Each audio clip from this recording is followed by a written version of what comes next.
हम कहीं पे भी अपने आप को प्रूव कर सकते हैं कि मैं ही वो व्यक्ति हूँ जिसका ये आधार नंबर है।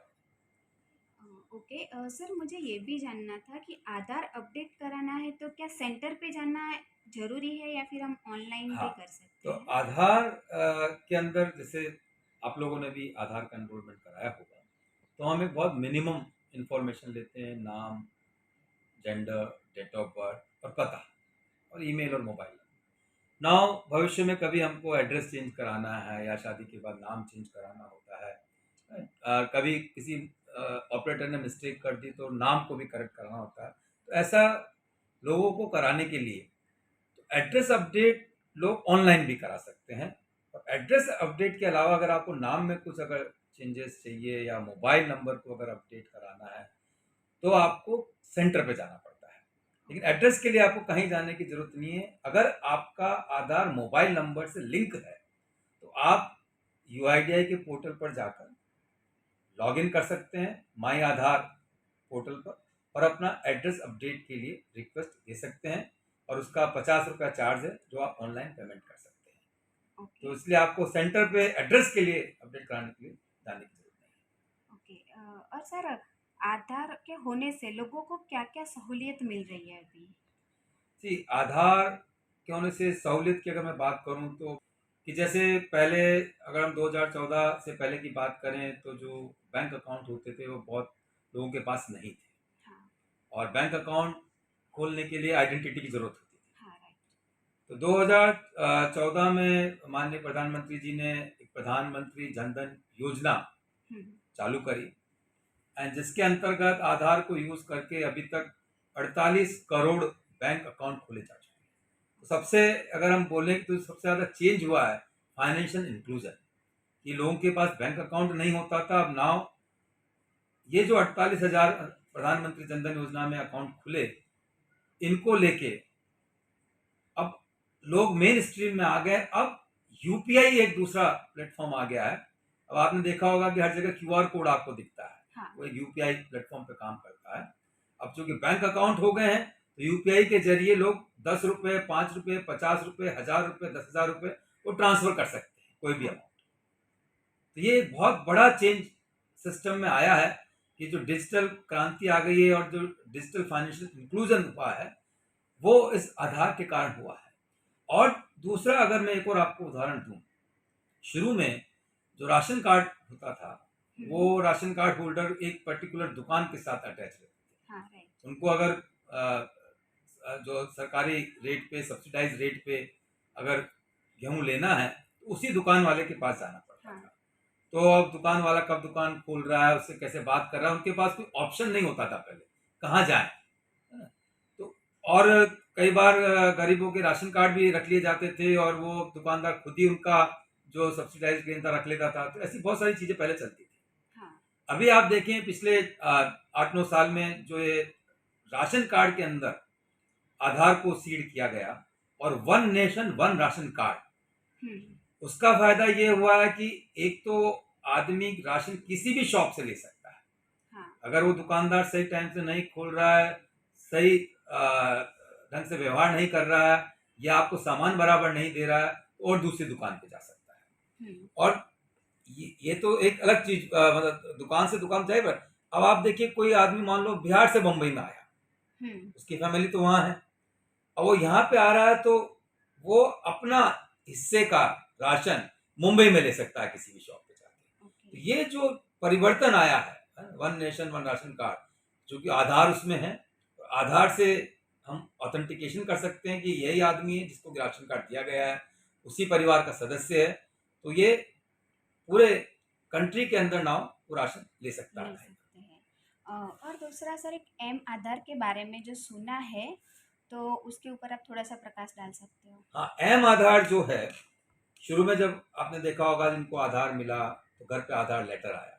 हाँ, अब आधार लेटर जो आया उसके अंदर नीचे के बॉटम के पोर्शन को लोग काट के और लेमिनेट करा के, है ना, उसको आधार कार्ड जैसे बोल के यूज़ करते थे।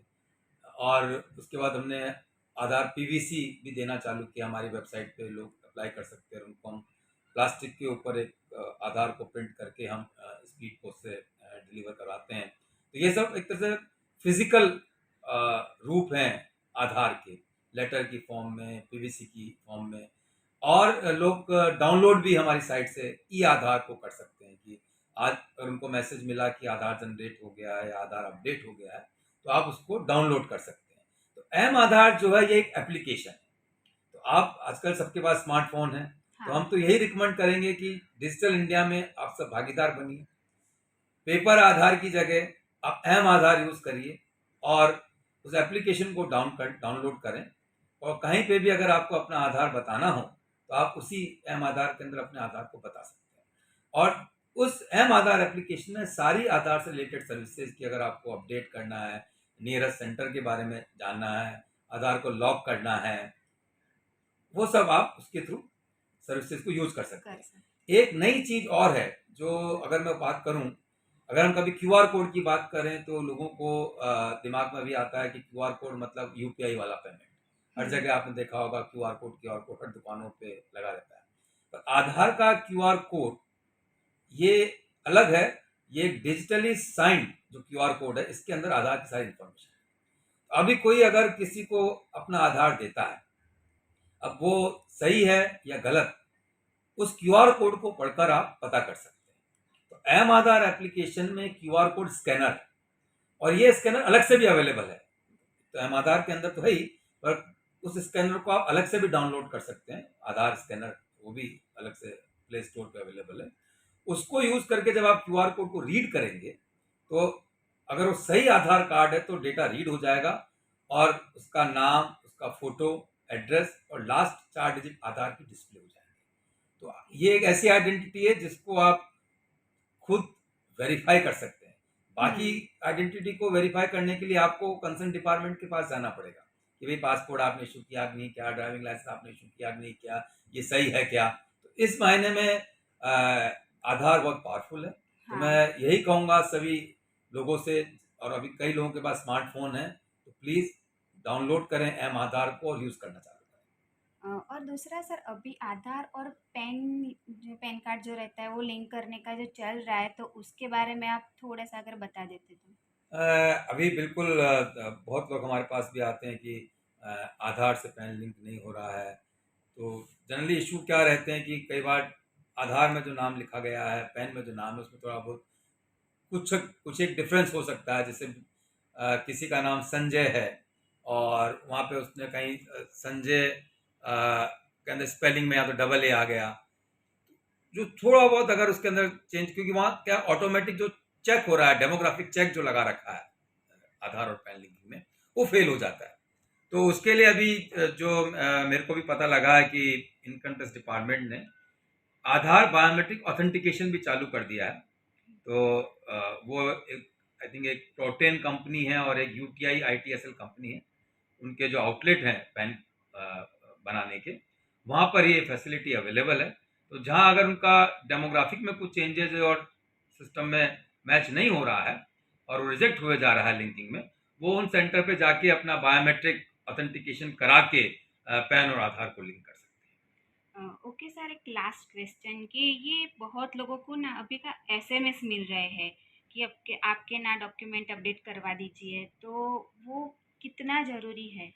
हाँ, ये अभी जो एसएमएस यूआईडीआई से आ रहे हैं, तो एक नोटिफिकेशन यूआईडीआई ने निकाला है कि जिन लोगों ने 10 साल पहले आधार निकाला है और वो अभी भी उसी एड्रेस पे रह रहे हैं, उनको हम ये सजेस्ट करते हैं कि एक बार वापस आप अपना डॉक्यूमेंट्स अपलोड कर दीजिए।